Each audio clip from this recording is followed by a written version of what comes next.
two, one. Okay, we are live. It's the Raw Prospect Podcast. Welcome back, everyone. This is episode 55, our Super Bowl episode. Thank you for listening and watching as always. And joining me from Austin, Texas, the Stat King himself, Michael Wing. What's up, bro? What is up, Emmy? It is a great week. It is Super Bowl week, Super Bowl 55. We are back for another episode of the Raw Prospect Podcast. Today we will be covering, obviously, the Super Bowl. We'll be getting into our score predictions and some prop bets, something we haven't done for previous Super Bowls. And then we're just going to continue our conversation about some of these NBA teams. Of course, last episode we covered NBA tiers. We put the teams into tiers, and we're going to go into our surprises and disappointments, something we didn't really have time for in our last episode. So thanks for joining us wherever you are, however you're listening to this podcast, wherever you may be watching, and hopefully you enjoy it. Right. And we're actually anticipating a lot of new listeners and watchers. So we just wanted to give a little bit of background on ourselves a little bit. So I'm Emmy Nixon. I'm a golfer at Bethany College in Lindsborg, Kansas. I'm a sophomore, and I'm a sports nerd. I have a fascination with narratives surrounding sports, breakdown of film, giving analysis, and just the schematics of the game as well. And I'm still trying to learn and get better at what I do, but I truly enjoy it. And if you want to join us on this journey, consider subscribing and to our podcast. We're on Apple, we're on Spotify, we're on most podcast streaming services. So it would be much appreciated. But Michael, you can go ahead and talk about yourself a little bit as well. Yeah, so you heard Emmy. I'm Michael Ween. I was born here in Austin, Texas, and I am a sophomore here at the University of Texas at Austin. So I've been in Austin my entire life. I'm studying advertising and marketing. It's kind of confusing, but and it's interesting because a big part of the Super Bowl is the marketing advertising aspect of it. So, we'll get into that for some of our prop bets. But yeah, I'm a sophomore here at UT. I love it here. The city has grown so much. And as Emmy said, I got into sports at a very young age. I started out playing soccer. That was the first sport I ever played, soccer and then t-ball. And then once I played flag football for the first time, and I guess started to learn about the game of football, that's really when my interest in sports really took off. And I love, like Emmy said, um, reading about sports. I've been a subscriber to Sports Illustrated from a very young age. Um, I love talking about sports with people who are also very passionate about sports, and just giving my opinions and my analytical perspective on the game. And also, if you're new to this podcast, you will realize, and Emmy knows this, that I'm very big on numbers and stats and analytics. So I think you'll find that out very quickly if you're new to this, based on what I have prepared for this Super Bowl game, and some of the prop bets. So I just love sports. I love how it can bring communities, countries, cities, everyone together, rooting for the same thing. It can unite people. Just everything about it is really, and the entertainment value, you really can't find anywhere else. So just everything about sports from a very young age got me interested. And this is how we really started this podcast. Right. And it's about how we became friends as well. We bonded over sports from the start. But that's a little bit about us. But you're here for the sports. So we're going to get right into this. So just a little bit of background on what we're going to be doing. So for me, I'm going to be breaking down Tampa Bay first, and then I'm going to get into some of the key stats for the game, and then I'm going to be breaking down Kansas City. So the first thing I wanted to say about Tampa Bay is one main thing that they do is they run the ball on 52% of first downs. So um, they do that to set up their play action game, which is faking the run and passing. So, um, and in the NFC Championship specifically, they doubled down on that. They ran the ball 65% of the time on first downs. But the key thing, though, is that they weren't particularly effective throughout the season. They only averaged 2.9 yards per carry, um, which is near the bottom of the league. That's not very good. But um, what that meant is in that specifically in that NFC Championship game, that made it to where they faced a lot of long third downs and they ended up having to pass on 86% of their third downs in that NFC Championship game against the Packers. So that basically put the outcome of the game in Tom Brady's hands, and he delivered as he tends to do. But I find it very interesting that they continue to run this old school style of football when the majority of the NFL seems to be going away from that. But I'll let you chime in here before I get into some of my other statistics.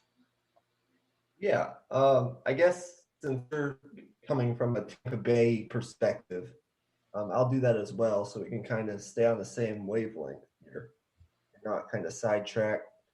For me, it's really what do we always talk about with Tom Brady when it comes to Tom Brady playing in Super Bowls? We always talk about how do you beat Tom Brady? We always talk about interior pressure, and that's really what I'm looking at here more than anything. I guess on both sides of the ball, both when Kansas City has the ball and when Tampa Bay has the ball, is the play of the front seven of each defense and the play of the offensive line of each offense.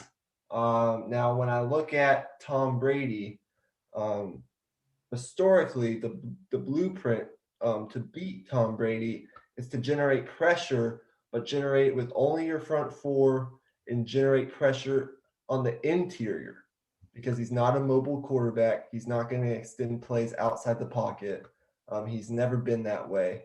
So if you can collapse the pocket and generate interior pressure from the inside, you can let your exterior, your edge rushers finish the rush. That's how you historically beat Tom Brady. Now, in the playoffs, under pressure this postseason, Tom Brady has not been good. In fact, he's been terrible.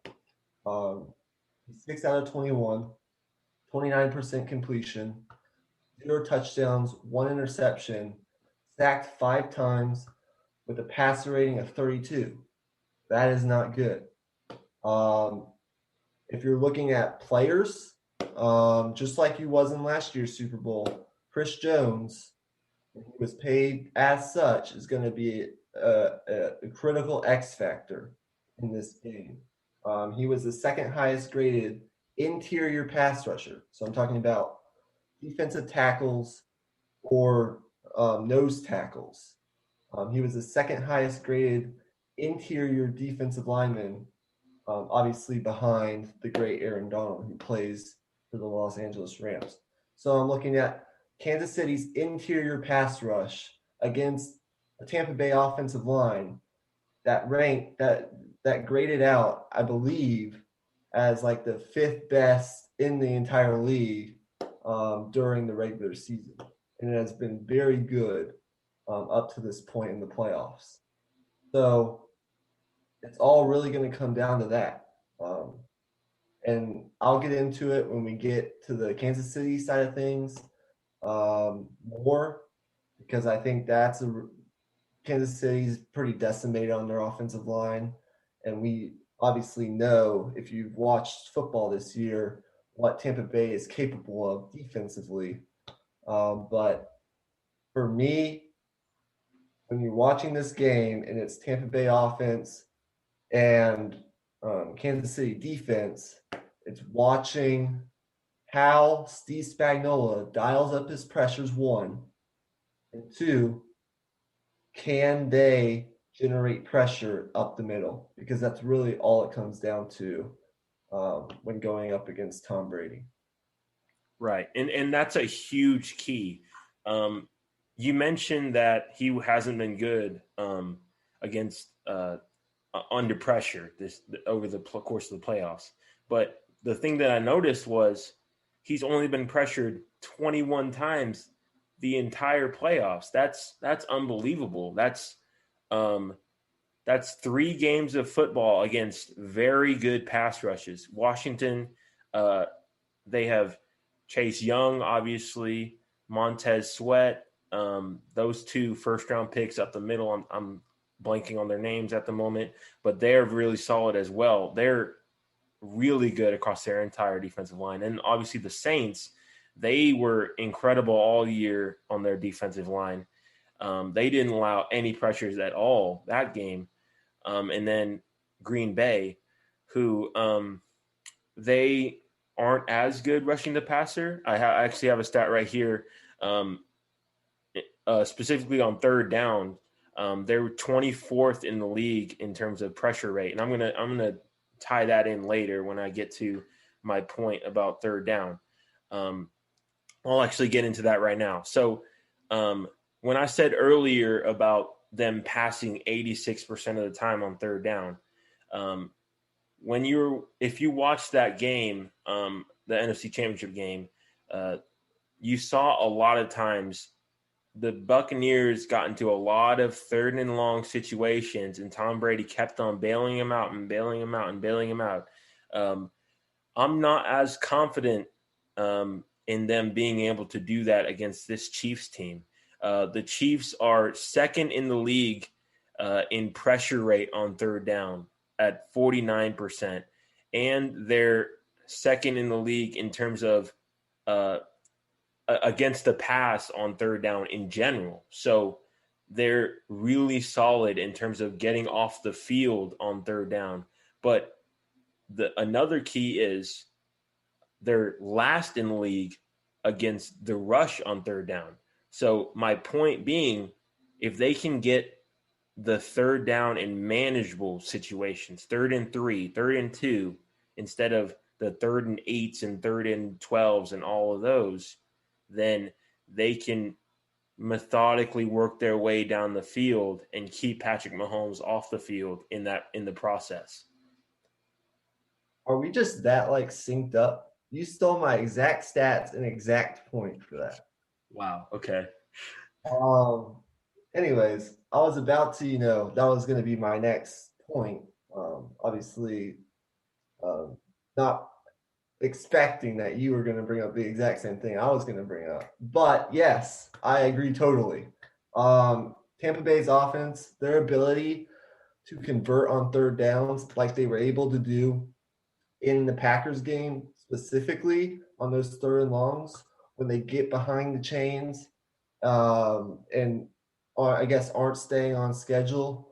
If that Kansas City pass rush is getting to Brady and having an effect, will they be able to continue that success that they've had in games past of converting on third down and long?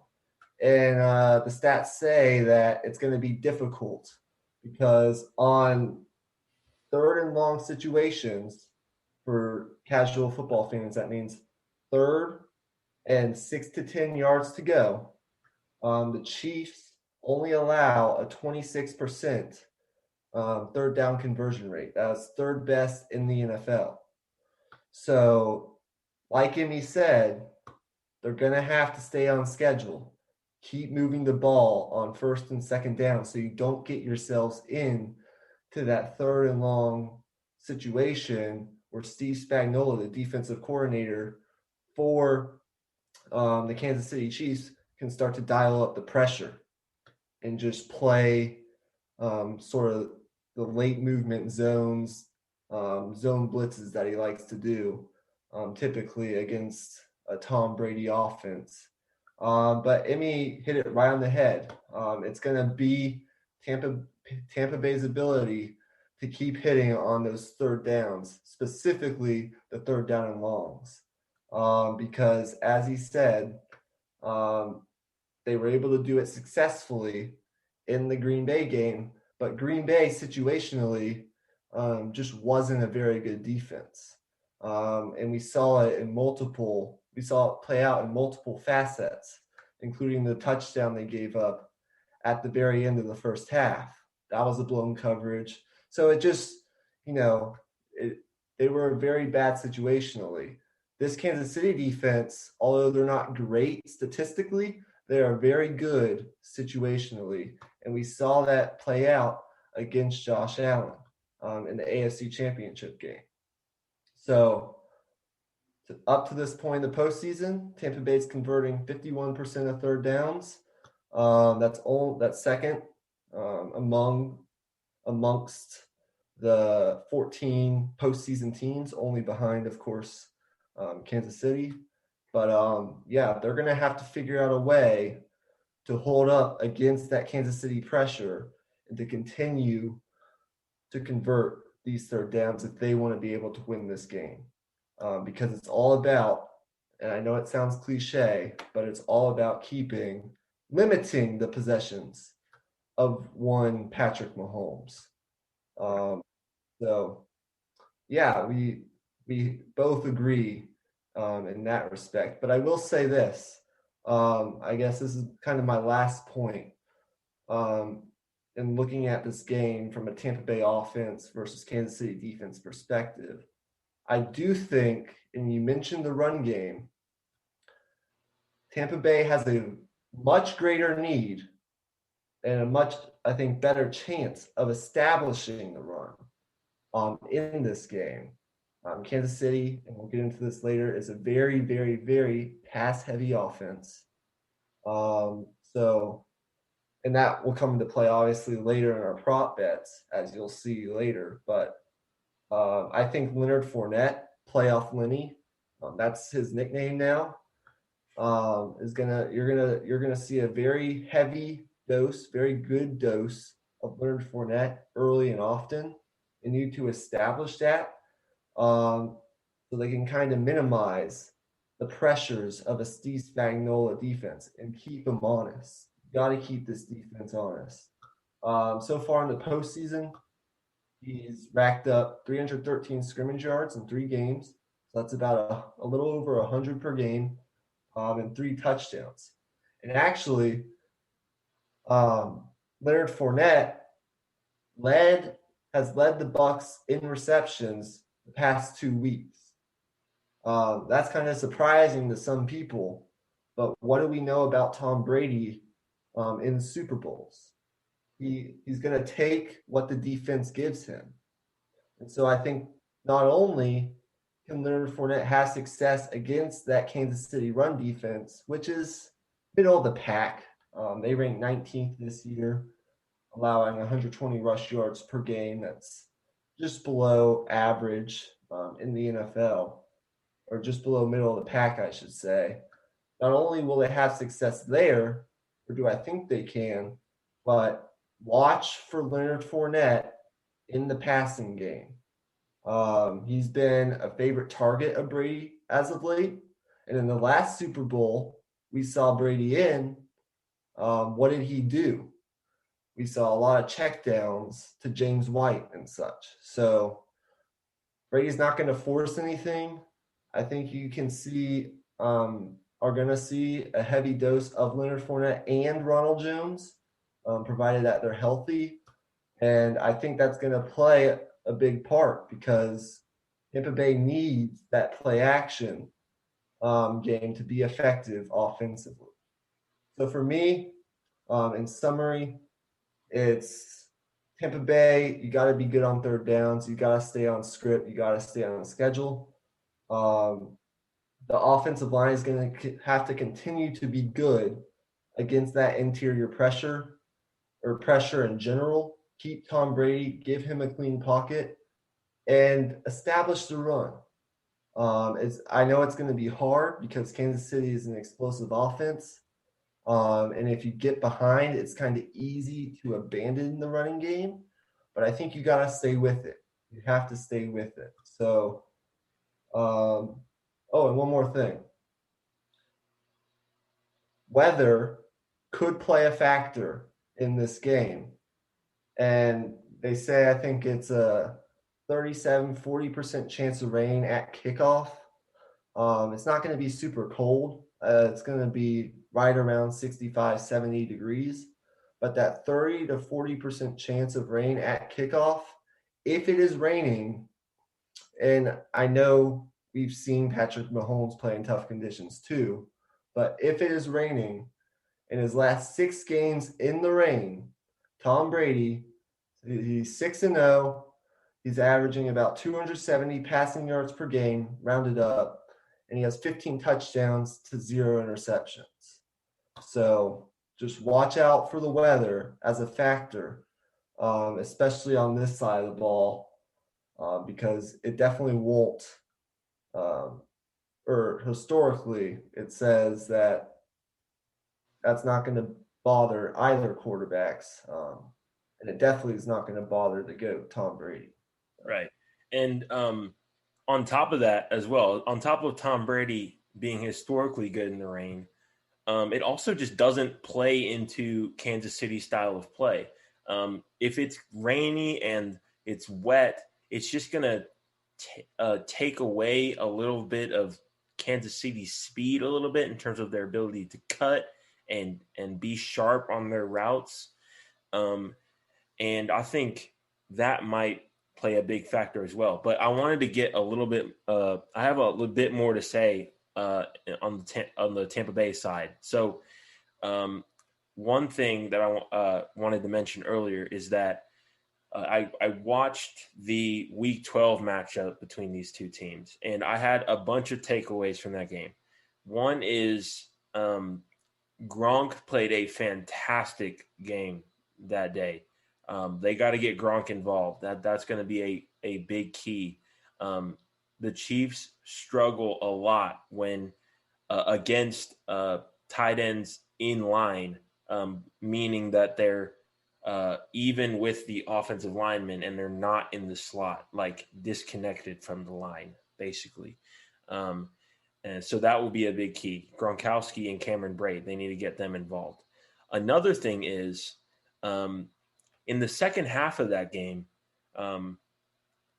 Tampa Bay started spreading out the formations a little bit more, doing a lot more pre-snap motion, and that actually kickstarted what they did the rest of the year following that, post their bye week. If you look at Tampa Bay, before their bye week, they did pre-snap motion 40% of the time. Post bye week, 62% of the time, and they went undefeated over that span.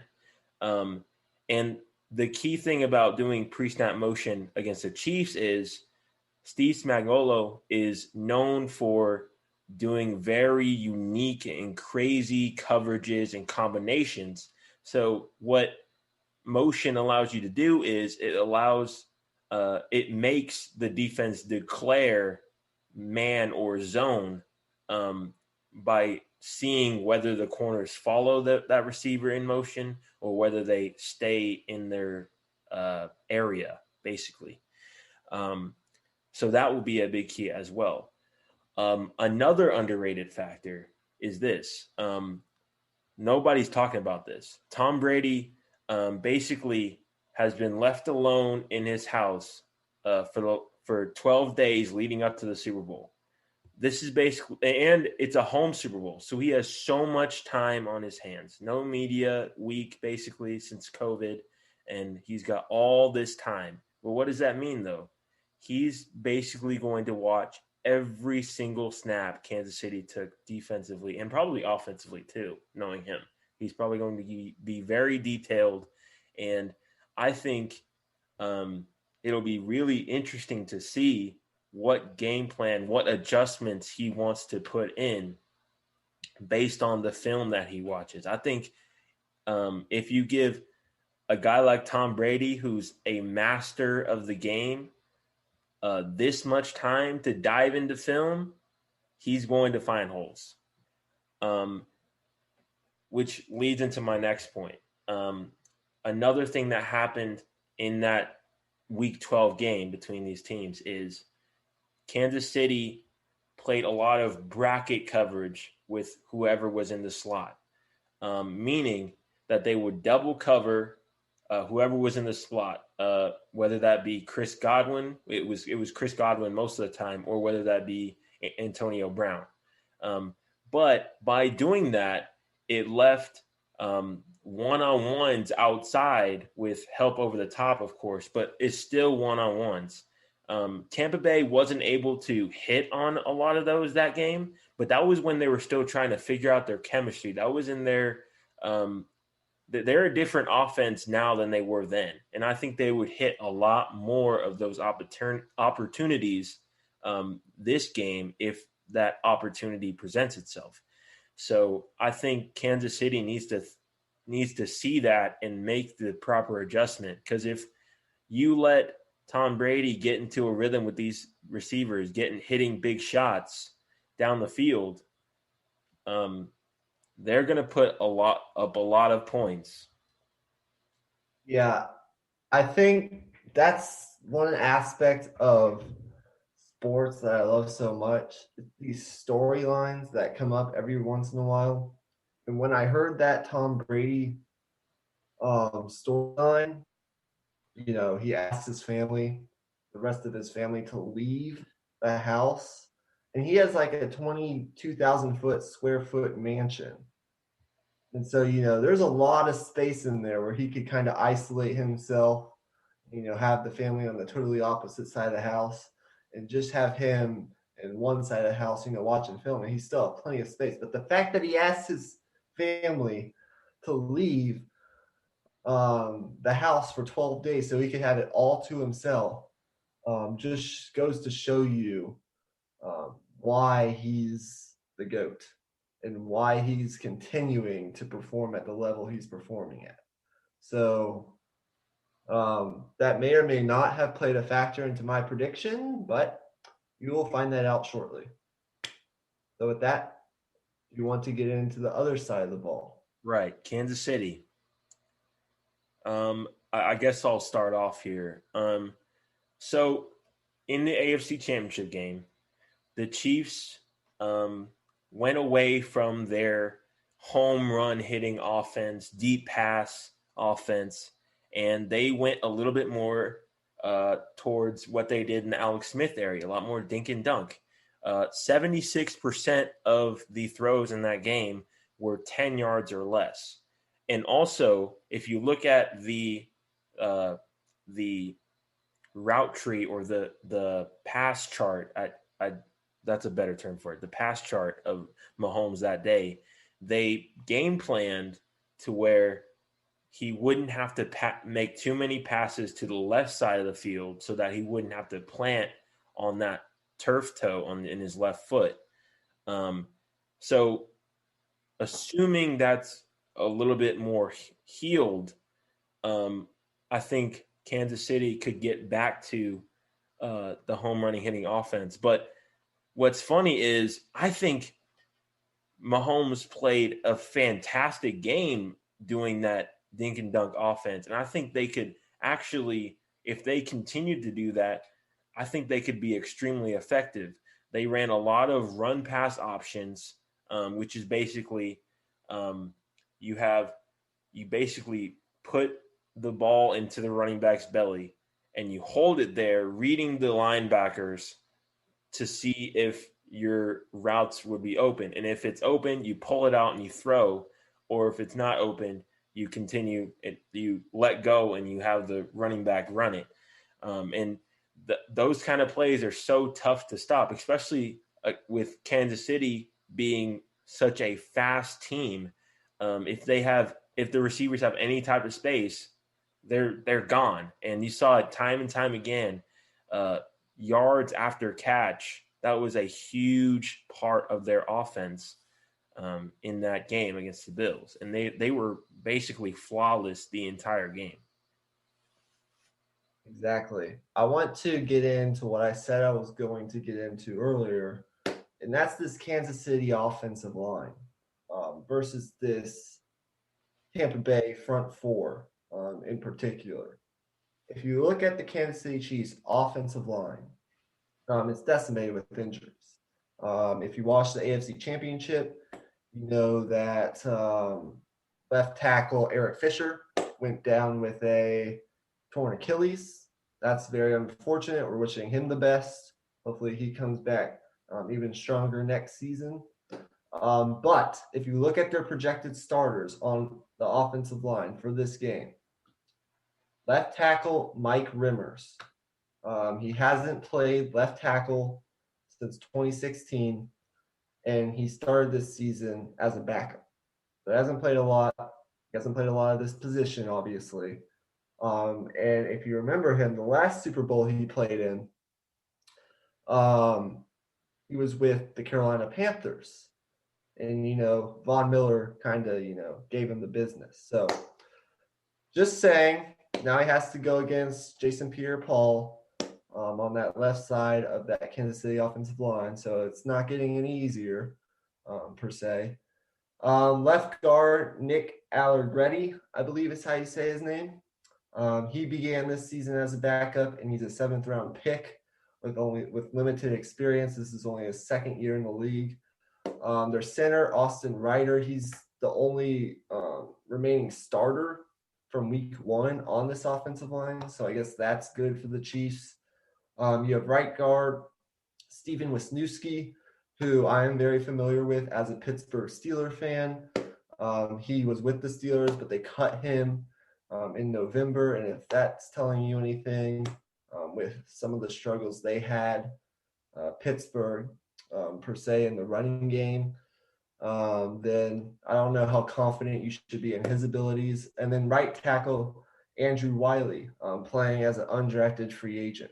Doesn't have much experience at all in these situations. So it's going to be interesting to see how this will affect Kansas City's plan schematically. We know Andy Reid's very clever. We know he's going to come up with something to kind of, I guess, cover for some of the maybe, weaknesses in this offensive line. Will they keep an extra tight end in the game? Will they bring an extra offensive lineman? It's going to be interesting to watch how this affects their plan schematically on offense. But from a Tampa Bay defensive perspective, we know that this Tampa Bay defense is one of the best in the league at rushing the passer and creating turnovers. But if you look at that first matchup, blitzing is not going to be the answer for this Tampa Bay defense. And the reason is because Patrick Mahomes is putting up historically good numbers against the blitz. This year, he led the NFL by a mile in passer rating when blitzed, with a 136.5 passer rating, which is just absolutely incredible. So I don't think you're going to see Todd Bowles, even though it's his, I guess, it's what he's known for, is blitzing, being aggressive and blitzing. I don't think you're going to see that. I think it's going to come down to generating pressure with that front four. And when I mean the front four, I mean the defensive line. Jason Pierre-Paul, Ndamukong Suh. They have Vita Vea back. I'll get into that in a second. And Shaq Barrett, who was just absolutely a game wrecker in the Green Bay game. You look at Shaq Barrett and Jason Pierre-Paul as an edge rushing duo. They lead the league in sacks the past 2 years as a duo with 45.5 sacks. That's ahead of Bud Dupree and TJ Watt in Pittsburgh. And Shaq Barrett this year, I mentioned he was a game wrecker in the Green Bay game. He led the NFL in total pressures with 76 and pressure rate, 16.3%. So you're going to have an undrafted free agent blocking Shaq Barrett, and you're going to have Mike Rimmers, a guy who has experience but has struggled against elite pass rushers in big games, blocking Jason Pierre-Paul. And then you add back in Vita Vea, who graded actually the third highest interior defensive lineman when he played this season, according to Pro Football Focus, and had actually 2.5 sacks in 6 games. You add him back into the equation with Ndamukong Suh. It's going to be a question of whether this Kansas City offensive line can hold up against this front four pass rush of the Tampa Bay Buccaneers, because I don't think you're going to see them blitz much, because Patrick Mahomes, and if you watch film, he's just too good at creating off script against the blitz. So that's going to be the thing I'm watching for the most in this game from a Kansas City offensive perspective. Right.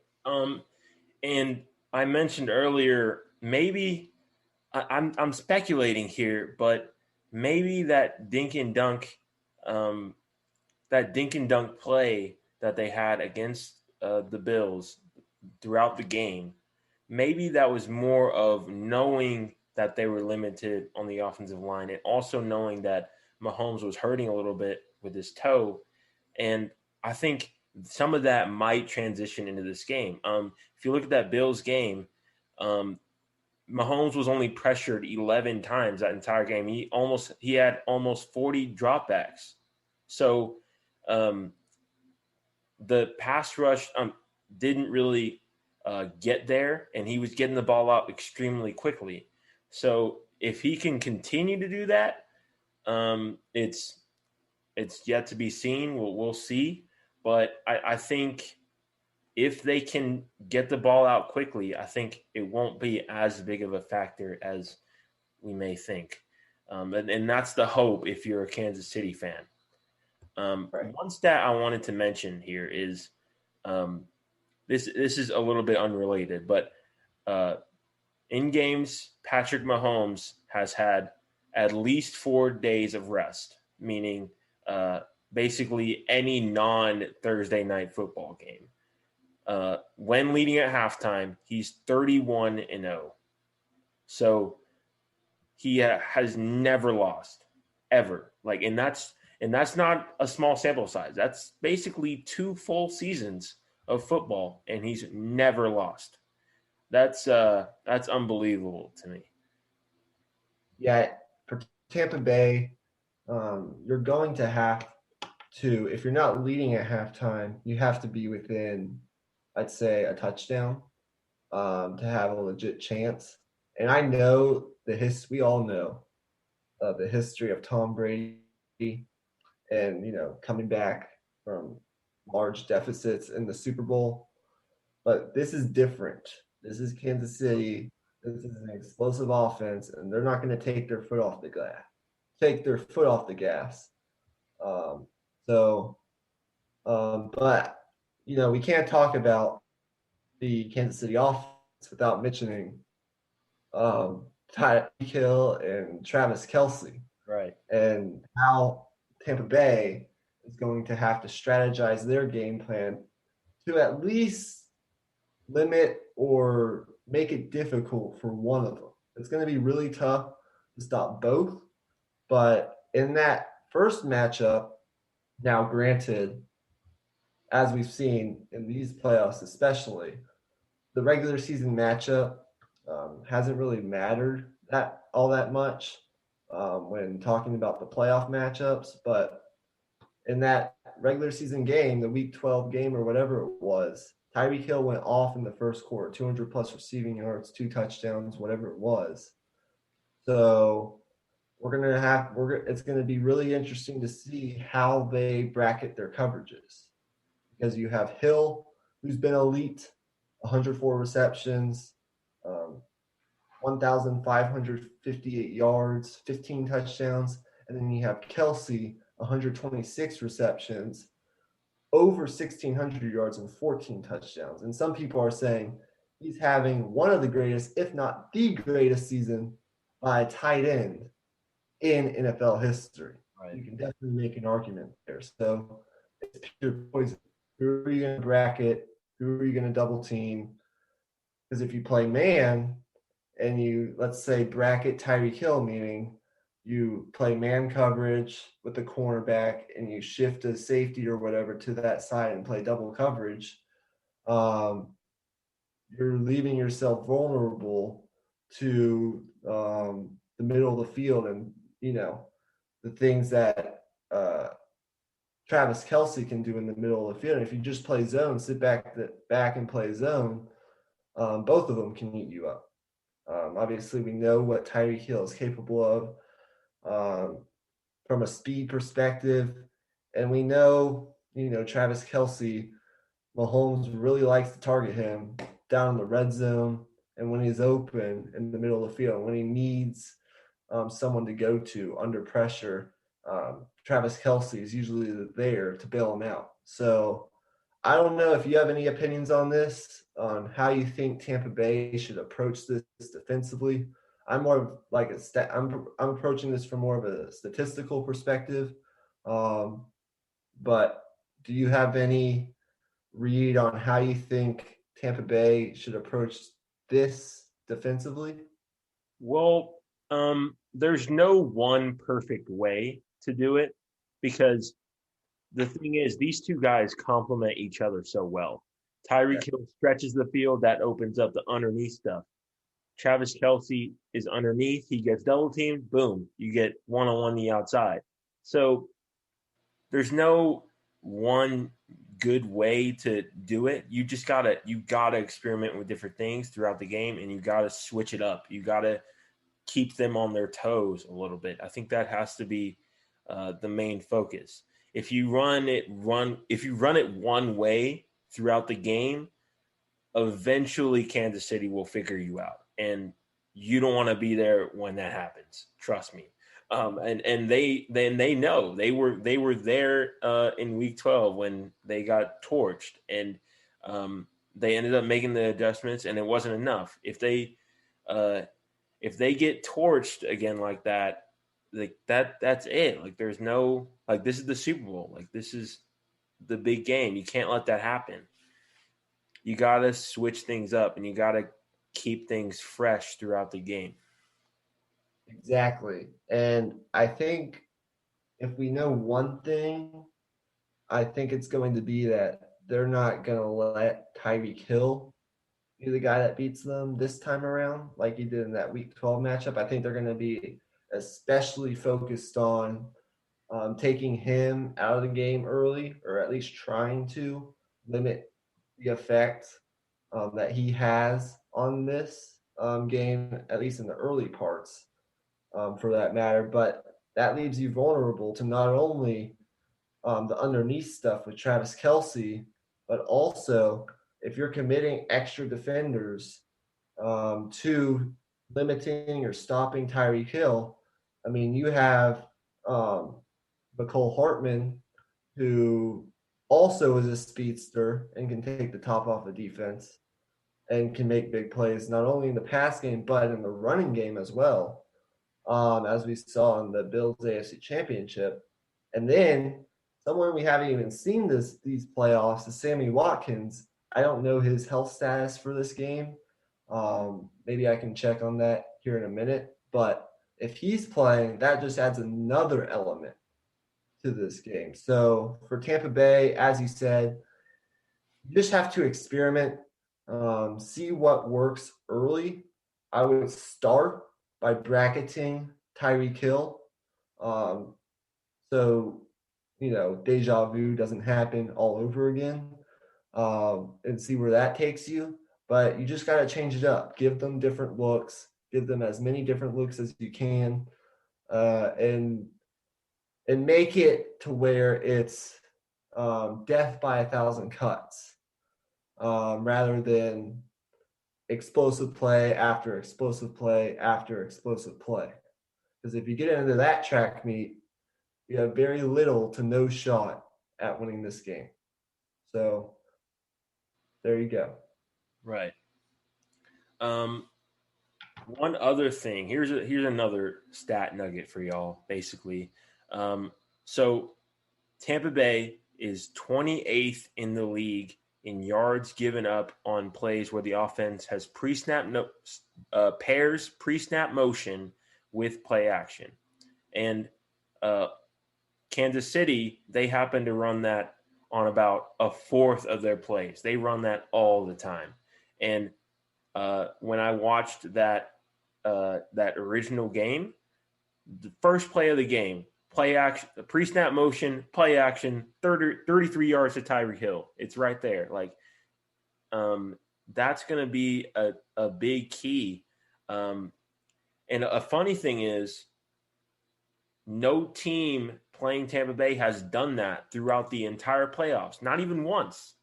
So look for Kansas City to take advantage of that. This is not one of those things that they were able to patch up after the bye week. This is just one of those things that they struggled with the entire season. So that might play a key factor as well. Yeah, I think if you're looking at X factors, especially this side of the ball with Kansas City offense against Tampa Bay defense, one guy I think you have to pay attention to, and I guess general football fans might not know much about, or I guess probably never even heard of him, is Sean Murphy Bunting, the cornerback for Tampa Bay. He's been a big part of what they've been able to do. He was shadowing for most of the game. Devontae Adams actually had a pick while covering Devontae Adams in that game against Green Bay. Came up huge with a couple big plays against New Orleans. He's just been an overall very good player who stepped up here as of late for Tampa Bay. I keep your eye on him, along with, of course, the edge rushers, Shaq Barrett and Jason Pierre-Paul. And then I think the middle linebacker play is going to be also key for Tampa Bay. We know that they've been one of the best run defenses in the league, and we saw that in the first matchup. Kansas City only rushed for, I think, 87 yards in that game, well below their average. So we know what they're capable of in the running game, but Levante David and Devin White, if he plays, it'll be interesting to see how Kansas City manipulates those matchups. Can they get, um, how will they fare against Travis Kelce or potentially a running back split out wide? Right. Their play and coverage is going to be key if they want to slow down this Kansas City offense. So I pay attention to, Sean Murphy Bunting, the linebackers, and then of course the edge rushers for this Tampa Bay defense. Right. And not only coverage for those linebackers, but also eye discipline. Right. Kansas City, they do a whole lot of motion. They give you a whole lot of eye candy, a lot of fakes. So if you're not disciplined and you're caught looking in the wrong spot, you can get burnt. And all it takes is one play. It's extremely difficult to do, but Tampa Bay is well equipped to be disciplined. They have the players. They're elite on all levels of the field, especially at linebacker. So if any team can do it, it's them. Exactly. So now, if we have in fact covered what we need to, given that you don't have anything else to say, from I guess Wait. Super Bowl MVP predictions, or do well, you? I was going to say let's get to the prediction part of Oh, this. right. Okay, I should have let you finish. Let's do a score prediction and then an MVP prediction. Okay. So, you want to go first on this? Okay. So Kansas City's favored 3.5. It's so tough, I have two roles as a sports fan, right? Don't bet against Tom Brady and don't bet against Patrick Mahomes, and it just cancels out. So it's so tough, but I think I think I'm gonna pick Kansas City, but I think it's gonna be the over, especially if it's not raining too badly. But if it does rain really hard, I think it could go Tampa Bay's direction because of their ability to run the ball. Tampa Bay has a really good run defense, and Kansas City isn't really known for if they're having difficulty running the ball, they're not going to stick to it. They're not going to. They're going to fling it all over the field, which is okay, but in the rain that can get a little bit dicey. So, um, final answer. I'm going to say Kansas City. Kansas City 38-35. Maybe a game-winning field goal or something of that nature. I think the winner of this game is going to have the ball last. I don't see a scenario where it's like a defensive battle. I think the offenses are going to be at their best, and both offenses are coming into this game at humming, and they're in rhythm, and it's going to be a fun game to watch. Hopefully, Hopefully. right? Uh, I know we are being aired in on a television station in Kansas, and although Kansas City is located in Missouri, there are still a bunch of Kansas City fans up in that area, Kansas, Nebraska, Right. Missouri area, kind of the Midwest, if you will. Um, Now, I have one rule in sports, and that's not to bet against Tom Brady. Now, we all know that Patrick Mahomes and this Kansas City offense is great, and they're super explosive. Andy Reid off a bye is insane. He's like 26-5 when he has an extra week to prepare. That's like the best winning percentage of any coach in NFL history. Off a bye week, beating out even Belichick, which is very, very surprising to some people. We know that he's going to come up with some very clever play calls. We know he's been prepping for this game in his basement, eating cheeseburgers probably the entire time to kind of lower his whatever stress levels he has, and we know that he probably will eat a cheeseburger regardless of the outcome of this game. But I just wanna say that don't hate me. This is nothing against Kansas City. I'm not a bad person, but I can't bet against Tom Brady. And if you look at what Tampa Bay has been since their bye week, they've been the better football team, the better, more talented football team. They're averaging about 35 points per game since that game, and Kansas City is only averaging about 27. So they're about a full touchdown better than Kansas City has been since the Week 13 bye week. So they're better offensively. I think they're a deeper football team. I think they're the more talented defense. Um, and Tom Brady, been there, done that, every situation. So I don't like it, but as a sports fanatic, we've learned to appreciate greatness, Right. whether you like someone or not. And I think this is just going to slam the door on everything you can ever say bad about Tom Brady. He's going to get his seventh ring. I'm picking the over. It is a big over. It's like 56 and a half or 57, I believe. Right. Um, I'm picking 64 total points. Tampa Bay 34, Kansas City 30. And I think it will be a late drive to a touchdown drive from Tom Brady to put him up 34-30.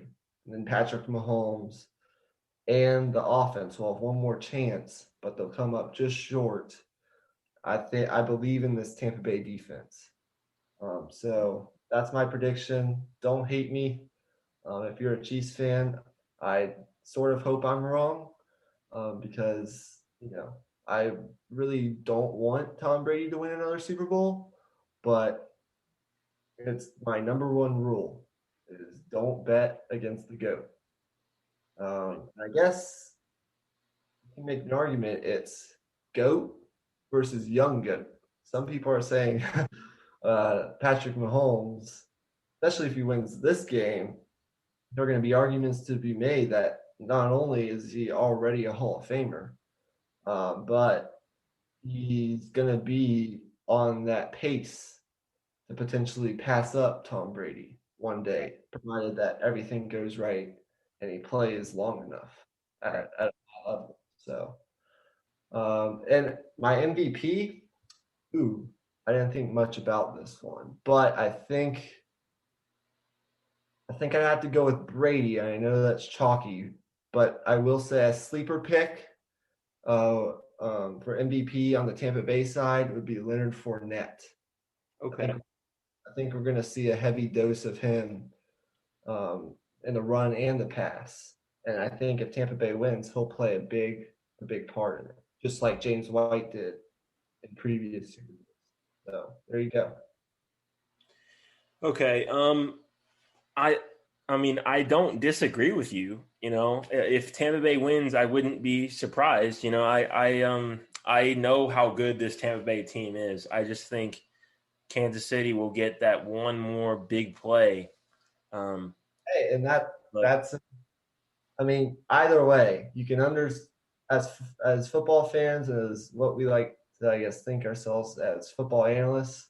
Um, you can make a very legit argument for both teams, and and we're hoping to see a high scoring game. Hopefully, the weather doesn't play too much of a factor, but and some of the Super Bowls, the past couple of years have been sort of disappointing. Haven't lived up to what we thought. Um, we got the one barn burner with the Eagles and Patriots 3 years ago, but other than that, been kind of with the Super Bowls. right, But I look at it like this: like Kansas City, yes, they won and they were fantastic in the fourth quarter, and that's probably what this game's going to come down to is the fourth quarter. But it was basically Jimmy Garoppolo's failure to make that one extra big play that they needed, that big pass down the field. And I think if it comes down to that, Tom Brady will make that throw.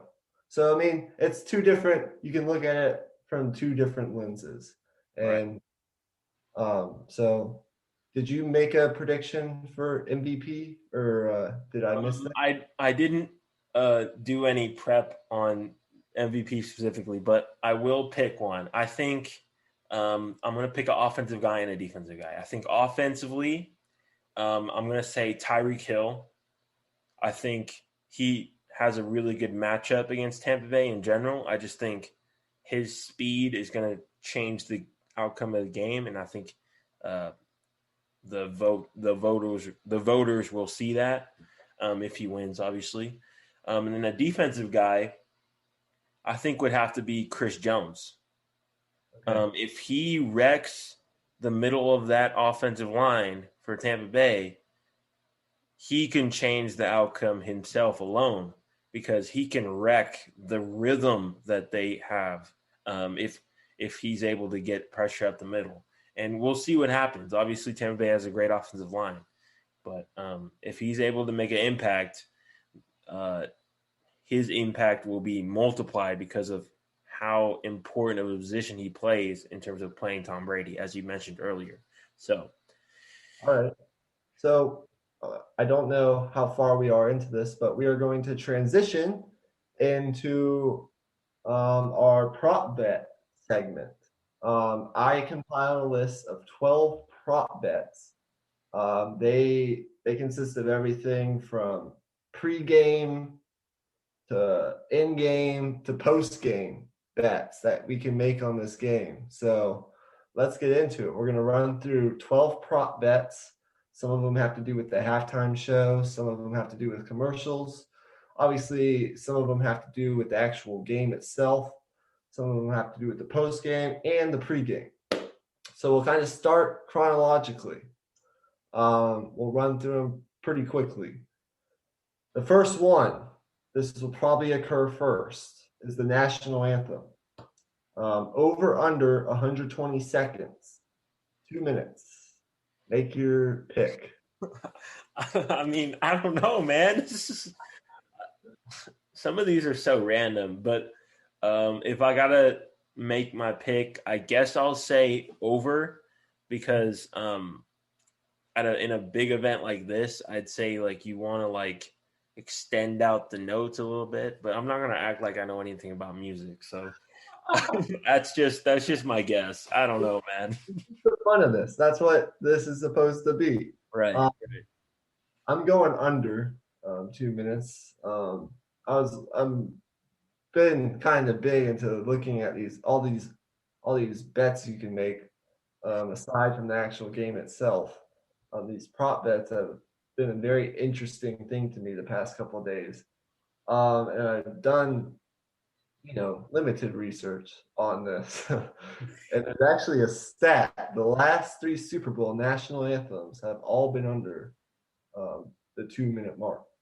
So I think history will repeat itself and it will be around a minute 45 seconds. Okay. So you know your stuff. That's cool. That's cool. Okay. So the next one I have it here on my phone is the coin toss. Now this is really a flip of a coin right here. This is um, heads or tails. Who you got? Or what do you got? Tails never fails, so I'm going tails. 6 out of the last 7 Super Bowl coin tosses have resulted in tails. What? And in the previous 54 Super Bowls, the tally is 29 for tails and 25 for heads. But I will say that from 2009 to 2013, we had a streak of 5 straight heads. I know this is kind of foreign For everything. This is ridiculous. How do you find this stuff? to what This is why I call him the stat king, y'all. This is why. we usually do. This is kind of different. But I wanted to implement some humor, especially since we're being televised for the first time. And I thought this would be kind of funny. Right. This is good. You can make the argument that heads is due. It's time here in Super Bowl 55 since 6 out of the last 7 Super Bowls have been tails, but tails never fails. So I'm going tails. Right. And I'm going with heads for the sake of disagreement. Tails always fails. Tails always fails. Okay, we can. Okay. Uh, As you said, it is a flip of the coin. So right. one thing, the team that wins the coin toss in the Super Bowl is 0-6 in the past 6 Super Bowls. Oh So wow. just Okay. throwing out an interesting nugget that I found, of course. So I feel like the team that wins it always defers. So that's interesting. That's interesting. Um, the next one is first. What does that say? no, the next one I have is total number of commercials. Okay. Yeah. Yeah. I see that now. Over under 92 and a half. I'll give you a little bit of perspective on this since I do have this Background. so yeah, over the past 18 Super Bowls, the average number of commercials has been 88. So it's been under. And over the past 5 Super Bowls, the average is around 91. So just under.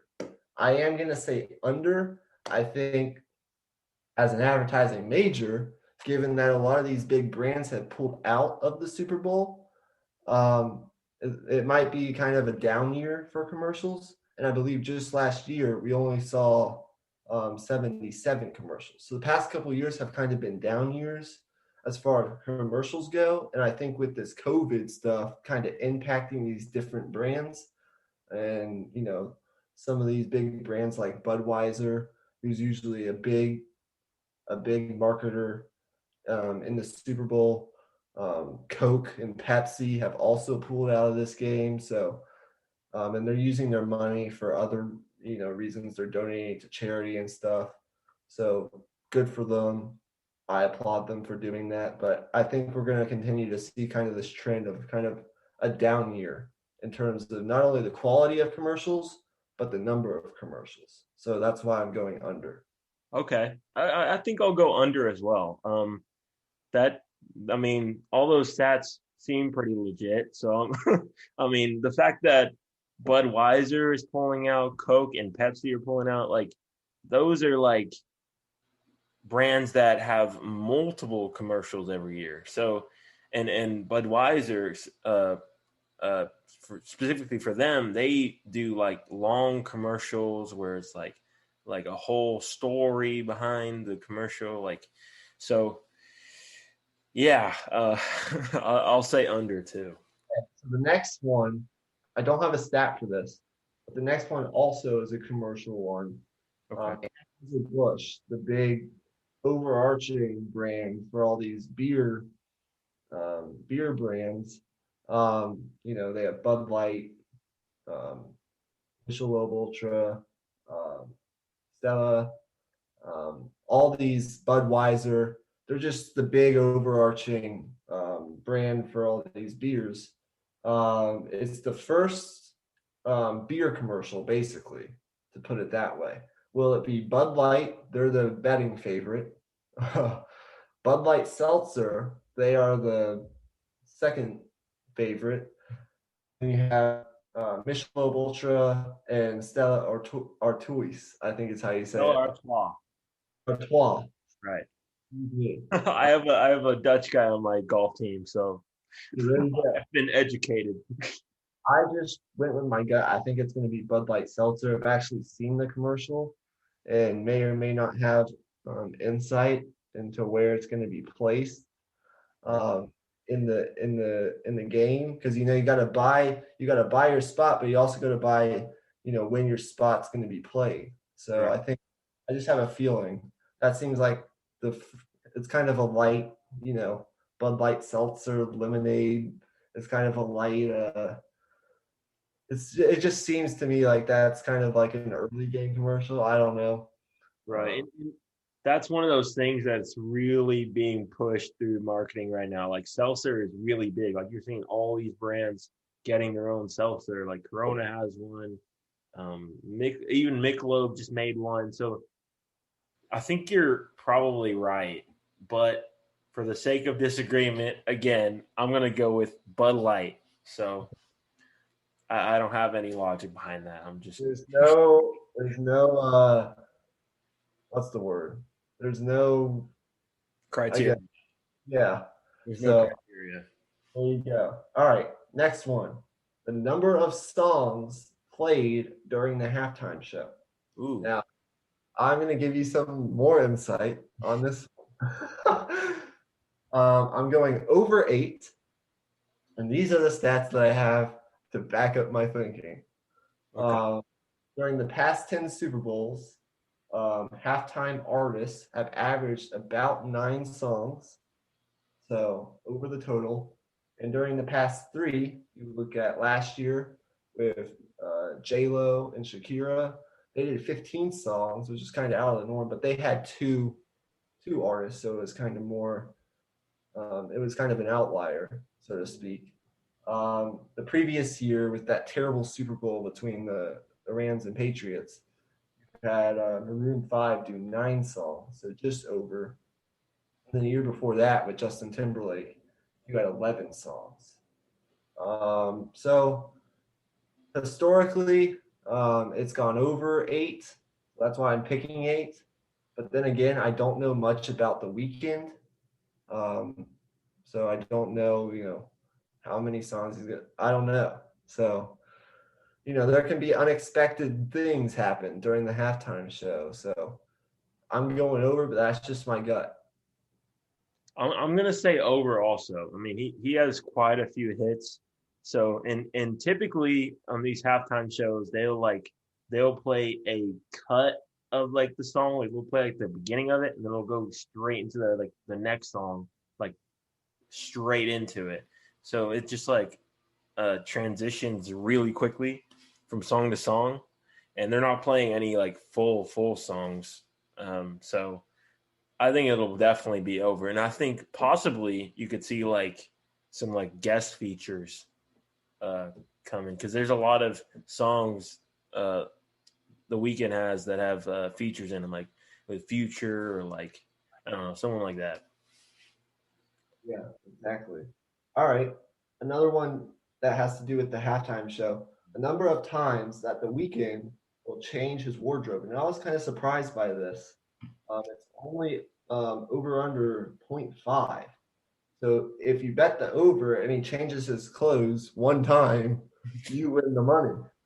And I feel like now that it's being reported that he spent um, $7 million of his own money on this halftime show to make it what it's going to be, I feel like there has to be at least one wardrobe change. But maybe this is all Vegas. What's the word? And Maybe, just you. yeah, exactly. Maybe he won't change it. Maybe they're gonna try to Vegas is gonna try to I guess bite all these people into betting the over, but then it will just like some of these crazy things happen with these prop bets. So I'm going over, really no logic behind it, but I don't see how he doesn't change his wardrobe at least one time. Okay, yeah, I think he probably will. I don't, I don't really have anything to say on this. I mean, he either does or he doesn't. I don't like who cares, honestly. I mean, That's I why feel like he will. I mean, I don't know. that's why we're do that's it's a change of pace. All right, Yeah, yeah. the actual game. We have a couple prop bets on the actual game. Okay. First of which is number of players to attempt a pass. Over under 2.5. Now we know it's two, obviously, Right, right. with Brady and Mahomes. But basically, what this is asking is, do you think there will be another player to throw a football in this game? And I'm going to say yes.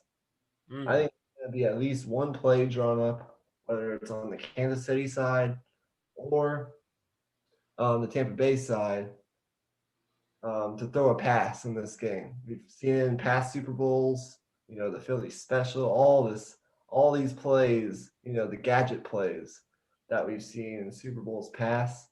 I think it's going to happen again. Someone will throw a pass. I don't know who it will be, but now whether they complete the pass, I don't know.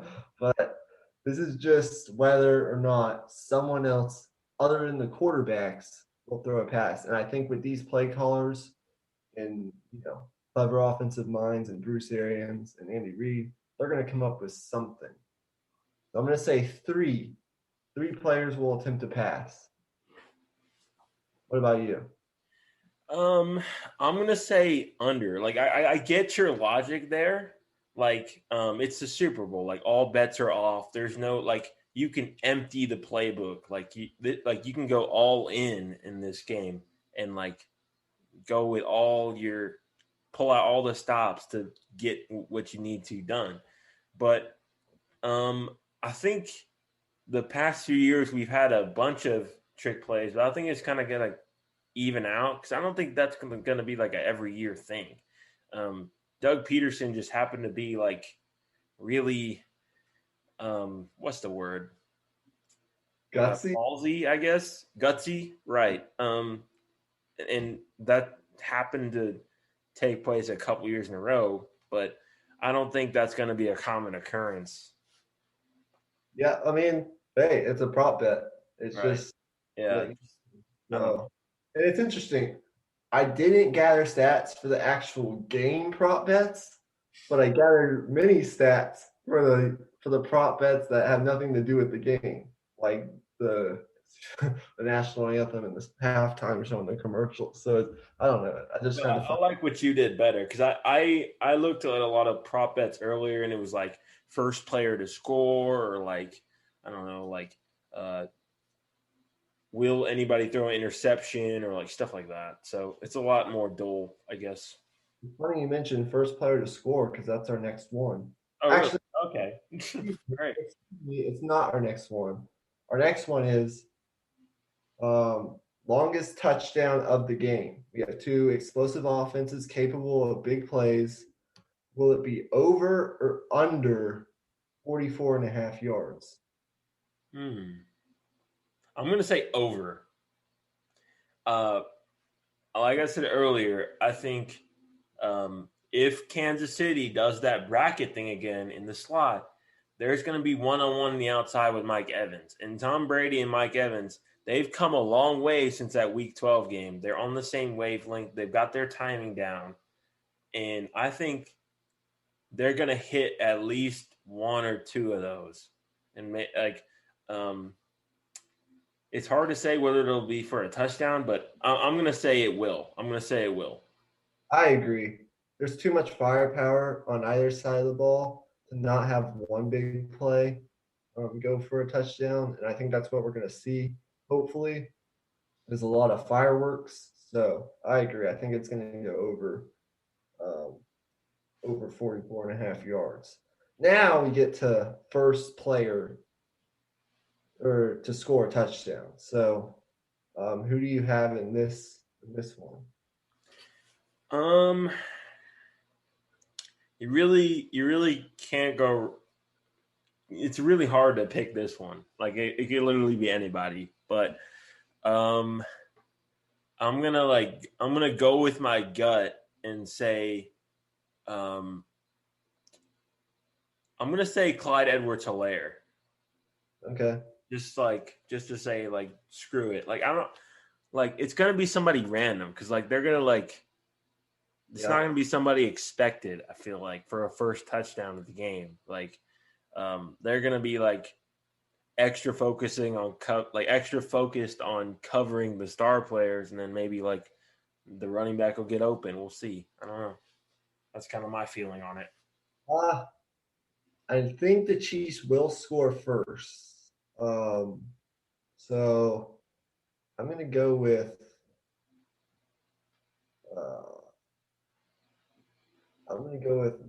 uh, Hardman, Nicole Hardman, to score Okay, it first. That's just kind of my gut feeling. So there you go. I could Um, definitely see that. we're not really looking at the odds because we're not really actually betting money on this. Right, and I don't recommend people Yeah. like using our predictions to bet. You can do what you want to. I'm not gonna say anything bad about if you wanted to do this. Especially on these prop bets because we've never done this before. We don't Right. have a lot of experience doing these type Like things. we do not claim to be experts on any of this stuff. Like maybe like Michael did a little bit of research on some of the weird ones, but I mean, it's all just fun and games really. It's not anything serious. But even that research doesn't really mean anything. I mean, it kind of shows a trend, and that's what I like. But um, it can all get thrown out the window in a matter of seconds. Right. Um, we'll see. Um, You got Tom Brady. one more. Tom Brady total passing yards. Oh, two more. Okay. Right. Uh Over 200, total passing yards. over, What's the over under? over under 295.5 yards. Ooh, okay. I feel like that's going to be under. They're going to be running the ball a lot. I think they'll get a bunch of chunk plays. I don't think they're going to be just throwing it all over the yard, especially not the Bucks. But I agree with you. I think I, I think it's going to be under. I agree.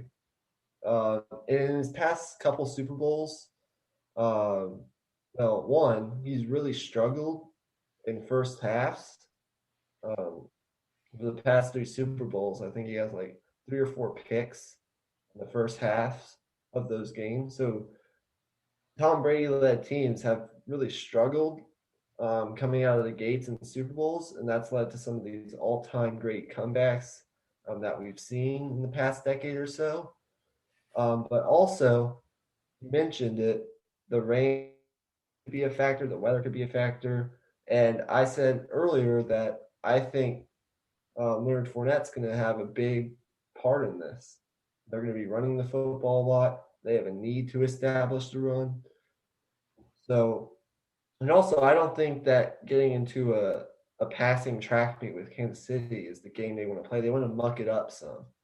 Right. That's what they have to do. So, I still think Tom Brady could have a great game, but he's going to be under 295 passing yards. Right. I think it's going to be more about how he got there than about like the quantity of what he did. Because I think the throws that he's going to have are going to be important, but I think there's not going to be that many, is the thing. Yeah. And as a Tampa Bay fan, you don't really want that many.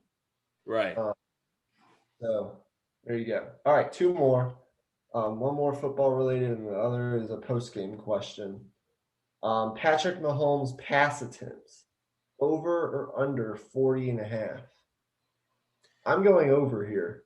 I think they're going to throw it all over the yard. They did it in the first matchup. Granted, as I've said many times, it doesn't really matter what happened then, but they were up 27-10 in that game, and they stayed with their approach of continuing to throw the football. He ended up with 49 pass attempts in that game, and I think that's going to continue.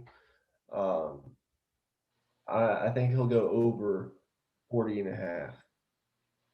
Yeah, I think it'll go over as well.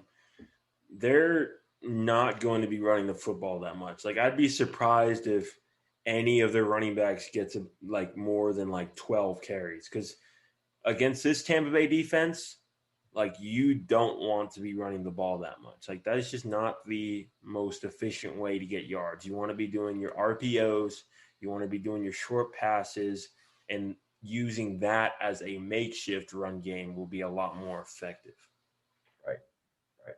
Okay. And then our last prop bet, there are obviously many more that we could do, but time constraints. Right. Gatorade color. So I'll give you some insight into this. It's sort of interesting, I guess. So the betting favorite is orange. Then you have red or pink. They're kind of grouped together as one. Yellow and green, basically. Then you have blue, clear, and purple. So, clear and purple are kind of longer odds, and then orange and red are kind of up there towards the favorites. Now, in the past 15 Super Bowls, Okay. I see the smirk on your face. All right. I just can't help but think, like, whenever I'm going to be watching the post game, whenever the coach gets dunked, I'm just going to think about this instead of actually thinking about who won the game. Like, it's just going to be distracting. I know how my brain works. Here you go. Here's something you didn't know before you came on this podcast. In the past 15 Super Bowls, the Gatorade color for the bath for the coach, it's been orange 5 times, the most of any color, which is probably why they have it as the favorite. It's been clear 4 times. It's been yellow, green, or wine colored 3 times. It's been blue twice and purple once. But you know what it's never been? It's never been red or pink. So that's why I'm going with red or pink for the Gatorade color. Okay. Shower on Bruce Arians or Andy Reid. And if you look at these two teams, they both have shades of red in their uniform sort of color scheme. Okay. I don't know. I feel like red and pink is due its time now. And orange was the color of last year's Super Bowl. I don't have the history of them repeating colors from year to year, but I think they'll change it up. I don't think it will be orange. What do you think? Okay. I think there's a chance that I think it's going to be yellow, lime green, but you got to think about the colors of the jerseys as well. It's I don't know if it's gonna be red because like one of the teams is gonna be wearing like white, like as their main color because one has to be like the home jerseys, right? So it's one of them is gonna be wearing white. So if you're wearing white, you don't want to be using red Gatorade. I don't know. I believe that Kansas City, although they're, I guess, the away team here, um, played in Tampa Bay, they're actually going to be wearing their home red. And Tampa Bay is going to be wearing. But, now we're just getting into things we don't need to be talking about. So I think it will be red or pink. Who knows? It could be pink. Just because they haven't done it yet. But maybe they don't care about that. Who knows? All right. Well, I think I don't know. I don't know what you want to do, but I think we could cut it off right there because we've done a lot of stuff. Yeah, if you want to do that, that's totally fine with me. Right. We'll get to NBA in one of the next podcasts. But I think this was really good. We got really in depth with the Super Bowl stuff. And thank you for watching. If you've gotten this far, like I know we've been rambling for a long time here. So thank you for watching. Thank you for listening, and consider subscribing. We're on this road to being the best analysts, commentators that we can be. And if you want to join us on this journey, then we'd be welcome you in with open arms, right? So one thing along those lines, of course, thanks for watching. Hopefully we gave you an in-depth insight to the Super Bowl. Kind of gave you, for those general football fans out there, hopefully you learned something new during the podcast, and hopefully you found this entertaining. This will obviously be our last, I guess, football game breakdown until, I guess, for a while now, because this is the last football game until August, late August, early September. But and that's kind of a big part of what we do on this podcast. But hopefully you enjoy this. You learn something new. Like, subscribe. Again, you can find us on YouTube. You can find us on Spotify, Apple Podcasts, pretty much all the main podcast platforms out there. You can find us on. So we really appreciate it if you like and subscribe. Told your friends about this who are also passionate about sports. Spread the news. We greatly appreciate it, and enjoy the Super Bowl. Enjoy this weekend. A lot of other good sporting events going on this weekend, but especially enjoy this game. Hopefully, we get a special game that we are hoping for. Right, and this has a chance to be a real classic. So that's gonna do it, y'all. Everything he just said, that we said that 3 times, but we're gonna keep on saying it every podcast. So peace out, y'all.